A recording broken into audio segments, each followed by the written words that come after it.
कोकणच्या जेवणाची स्वतःची अशी विशिष्ट पद्धत आहे आणि चव देखील. केवळ मासेच नाही तर कोकणातील शाकाहारी पदार्थ देखील तितकेच लोकप्रिय आहेत. मात्र ही कोकणातील या सगळ्या पदार्थांची चव चाखण्यासाठी खास तुम्हाला कोकणात जाण्याची अजिबात गरज नाही आहे. कारण पुणेकर खवय्यांच्या जिभेचे चोचले पुरवण्यासाठी खास कोकणातील पदार्थ उपलब्ध आहेत. पिंपरी चिंचवडमधील मल्हार खानावळ या ठिकाणी. पिंपरी चिंचवडमधील सांगवी भागात मल्हार फिश खानावळ.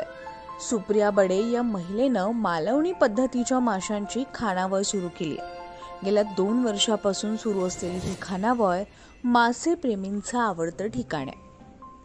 मल्हार फिश खानावळ इथे मिळणाऱ्या माशांच्या विविध डिशमध्ये प्रामुख्यानं ओल्या नारळाचा वापर केला जातो. कोकण किनारपट्टीवर मिळणारे पापलेट, सुरमई, कोळंबी, बोंबील, बांगडा या माशांना खवय्यांकडून सर्वाधिक पसंती मिळते. त्यामुळे या ठिकाणी भरलेले पापलेट, तवा पापलेट, रस्सेदार पापलेट, सुरमईचे तिखले, तवा सुरमई, कोळंबी, मांदेली आणि बोंबील, बांगडा फ्राय आदी पदार्थांची मेनू कार्डमधील नावं वाचतानाच तोंडाला पाणी सुटू लागतं.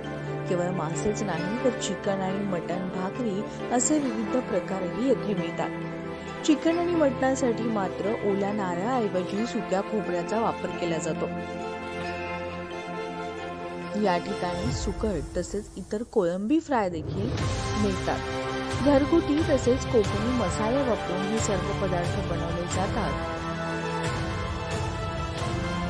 असे सुप्रिया बडे यांनी म्हटलं. नमस्कार, माझं नाव सुप्रिया सतीश बडे.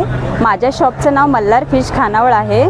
तुम्हाला जर मालवणी पद्धतीचे फिश फ्राय खायचे असतील तर माझ्याकडे बांगडा फ्राय, सुरमई फ्राय, पॉपलेट फ्राय, कोळंबी फ्राय, ओले बोंबील फ्राय आणि फ्रायबरोबर थाळ्यासुद्धा भेटतात. मटण थाळी, चिकन थाळी, अंडा थाळी आणि खेकडा थाळी पण भेटते. इकडे फिश थाळीमध्ये फिश फ्राय येतो, सुकट चटणी, मालवणी प्लेन करी, इंद्रायणी राईस, कांदा लिंबू, तांदळाची भाकरी आणि प्लस सोलकढी.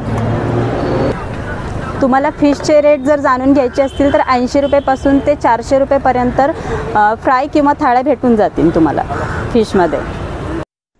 एवढं चमचमीत पदार्थ खाऊन झाल्यानंतर ते पचवणंही तितकंच महत्त्वाचं. यासाठी खास कोकणची ओळख असलेली इथे मिळणारी आमसुलाची सोलकढी तर आवर्जून घ्यायला हवी. अस्सल कोकणी पदार्थांची चव चाखण्यासाठी तुम्ही मल्हार फिश खानावळ इथे अवश्य भेट द्या. Shivani Dhumal, news 18 local, Pune.